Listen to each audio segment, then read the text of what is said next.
आज पूरे राज्य में सरकार आपके द्वार के विभिन्न पड़ावों से होते हुए आज हम लोग गोड्डा पहुंचे हैं, महगामा पहुंचे हैं और इसमें सबसे पहले बहुत लंबे समय से यहाँ आप सभी आए, गांव देहात से हमारे महिलाएं बड़ी संख्या में, हमारे किसान भाइयों, बूढ़े बुजुर्ग, नौजवान और यहाँ कुछ अधिवक्ता समूह भी आए हैं। सभी नेतागण, मंत्रीगण, विधायकगण, पूर्व विधायकगण, पूर्व सांसदगण, उनका भी मैं हार्दिक अभिनंदन और स्वागत करता हूं। हम आपका बहुत समय नहीं लेंगे, आप लोग बहुत देर से यहाँ बैठे हैं। हम चूंकि ये कार्यक्रम पहली बार सरकार आपके द्वार का नहीं है, ये कार्यक्रम चौथी बार इस राज्य में आयोजित हो रही है और हमारे सरकार के भी 4 साल खत्म होने जा रहे हैं और हर साल हम लोगों ने ये कार्यक्रम विभिन्न गांव, पंचायत, टोलों में किया है और हम पहले भी बताते थे कि हमारी सरकार रांची हेडक्वार्टर से नहीं, हमारी सरकार गांव से चलने वाली सरकार है। और आज उसी कारवां के सफर में आज आपके इस महागामा प्रखंड विधानसभा क्षेत्र में आए हैं और यहाँ गोड्डा जिले से भी लोग आए हैं, बुआरी जोर में भी लोग इकट्ठे हैं इस तरीके से बैठे हुए, मधुपुर में भी आप लोगों ने देखा, अभी हम लोग ऑनलाइन जुड़े, वहाँ भी लोग बैठे हुए हैं और अपना काम और अपनी समस्या का समाधान कर रहे हैं। देवघर में भी लोग बैठे हैं, वहाँ पर भी इतने संख्या में लोग अपनी समस्याओं का समाधान करा रहे हैं। इस तरीके से पूरे राज्य में लोग अपने अपने गांव, पंचायत, टोलों में अपनी समस्याओं का समाधान कर रहे हैं। आज विभिन्न योजनाओं के साथ आपके बीच में हम खड़े हैं। हमारे माननीय नेताओं ने योजनाओं के बारे में बात कहा है, मैं उन बातों को दोहराना नहीं चाहूंगा।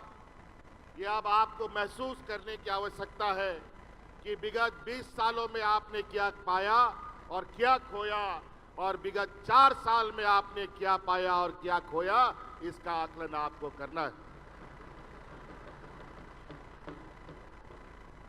हम लोग सरकार बनाए, हमारे सरकार बनने के बाद तो सबसे बड़ा चुनौती हमारे सामने कोरोना का आ गया और ऐसा चुनौती जो देश का सबसे पिछड़ा राज्य, जहां गरीब, गुरुआ, मजदूर सबसे अधिक हम लोग रहते हैं, वहां के लिए यह सारी महामारी एक अभिशाप के बराबर होता है।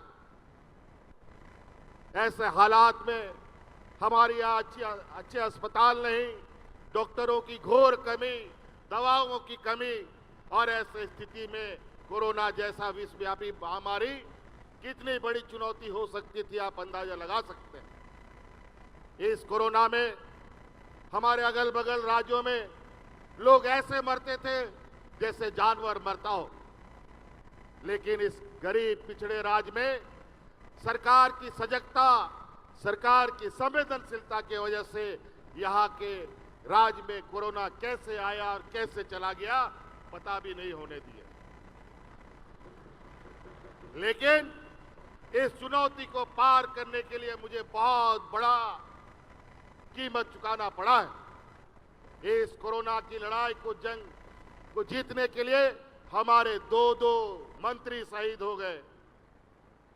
आदरणीय हाजी हुसैन अंसारी साहब जो मंत्री भी थे हमारे मधुपुर के, वो कोरोना के बीच में भी गांव-गांव घुमा करते थे। हमने लाख मना किया कि आप बुजुर्ग व्यक्ति हैं, आप घर से बाहर मत निकलिए, लेकिन वो मानने वाले नहीं थे। आखिरकार कोरोना उनको साथ में लेके चला गया। दूसरा, हमारा टाइगर जगन्नाथ महतो जी, उनका भी वही हाल हुआ। एक बार तो किसी तरीके से बचा लिए, लेकिन फिर दोबारा उनको हम बचा नहीं पाए। हमको इतनी बड़ी कीमत चुकानी पड़ी, तब जाकर के इस राज को हम लोग बचा पाए थे। याद कीजिए, हमारे कितने मजदूर अलग अलग राज्यों में, अलग अलग प्रदेशों में जाकर के अपना परिवार का पेट पालने के लिए मजदूरी का काम करता था। यही विपक्ष का लोग दिल्ली में बैठ करके पूरा देश में लॉकडाउन लगा दिया। जो जहां है वहीं पड़ा रहेगा, घर में ताला लगा करके हम लोग को रहने के लिए मजबूर कर दिया। काम धाम, रोजगार, फैक्ट्री सब बंद। जो मजदूरी करने गया था उन लोग को भी फैक्ट्री से बाहर कर दिया, घर से भी बाहर कर दिया। सड़क पर मरने के लिए मजबूर हो गए वो लोग। याद कीजिए उस समय का दिन, आपका ये भाई, ये बेटा आपके परिवारजनों को हवा जहाज ट्रेनों से लोड करके उठा करके आपके घर में पहुंचाने का काम करता था। देश में पहली बार झारखंड ऐसा प्रदेश है जहां अपने मजदूरों को प्रदेशों से, विदेशों से, अपने अलग अलग राज्यों से उठा करके हम लोग लेके आते थे। इतना भयावह दिन, इतना डरावना दिन कि सड़क में महिलाएं बच्चों को जन्म देती थी। ये हालत था। 2 साल और उससे ऊपर तक कोरोना हमें परेशान करता रहा। जब आपके लिए हम काम में लग गए तो हमारे पीछे षड्यंत्र करने लगे, तरह तरह के आरोप हम पर मढ़ने लगे। 2 साल तक चूहा बिल्ली की तरह दौड़ भाग चलता रहा। जब इन्होंने देखा हम गरीबों के लिए, किसानों के लिए, मजदूरों के लिए लगातार काम कर रहे हैं, तो जेल में डाल दिया। ये हालत। और हम जेल में जैसे गए, फिर से ये सरकार को गिराने के लिए तैयारी में लग गए। लेकिन आप लोग का आशीर्वाद, जब गरीब गुरुआ का आशीर्वाद लगता है ना, तो लाख दुश्मन कितना बड़ा हो, उसका एक बाल भी बाका नहीं हो सकता है। और अपने षड्यंत्र में वो नाकाम नहीं हो पाए, और आज फिर हम आपके सामने खड़े हैं। और हम आपके बीच, आपके गांव, आपके शहर, हमारे पास आपके बीच में आने वाला समय में जो चुनाव होने वाला है, इसमें वोट मांगने का पूरा अधिकार हम लोग रखते हैं, क्योंकि हम लोगों ने आप लोगों के लिए काम किया है। आज हम मैया योजना के माध्यम से लगभग 50 लाख महिलाओं को हमने सम्मान दिया। ये लोग बोलता है कि वोट खरीदने के लिए सम्मान दिया, पैसा बांट रहा है।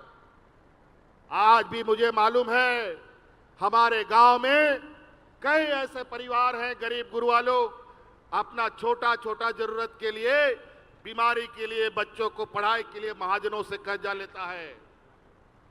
आज ये हमने मैया योजना प्रारंभ किया है।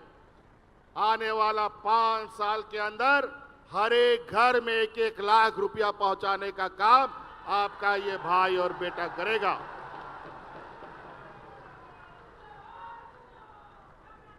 ताकि आपको किसी से उधारी लेने का जरूरत नहीं है, कर्जा लेने का कोई जरूरत नहीं है। आप अपने पैरों पर खड़ा होंगे। हम हमेशा कहते हैं मेरा गांव मजबूत होगा, हमारे गरीब गुरुआ मजबूत होंगे, तभी ये राज मजबूत हो सकता है, अन्यथा नहीं हो सकता। झारखंड प्रदेश खेती बाड़ी किसानों का प्रदेश है। हमारे गांव देहात में सबसे अधिक लोग खेती बाड़ी से जुड़े हैं। हमारा इस झारखंड नुमा पेड़ का जो जड़ है वो गांव में है, शहर में नहीं। इसीलिए आज हम जड़ को मजबूत करना चाहते हैं, ग्रामीण अर्थव्यवस्था को मजबूत करना चाहते हैं। आज आप देखते हैं कैसा मौसम बदल रहा है, कैसा पर्यावरण में बदलाव हो रहा है, क्योंकि व्यापारियों के द्वारा पूरा देश का जंगल को लूटने की तैयारी चल रही है। वन अधिकार कानून बदल दिया जा रहा है। जंगलों को पेड़ काटने का ठेका पट्टा दिल्ली से निर्धारित हो रहा है, बड़े बड़े व्यापारियों के हाथ में। और नतीजा ये हो रहा है कि समय पर बारिश नहीं होता, समय पर धूप नहीं निकलता, समय पर जाड़ा नहीं होता।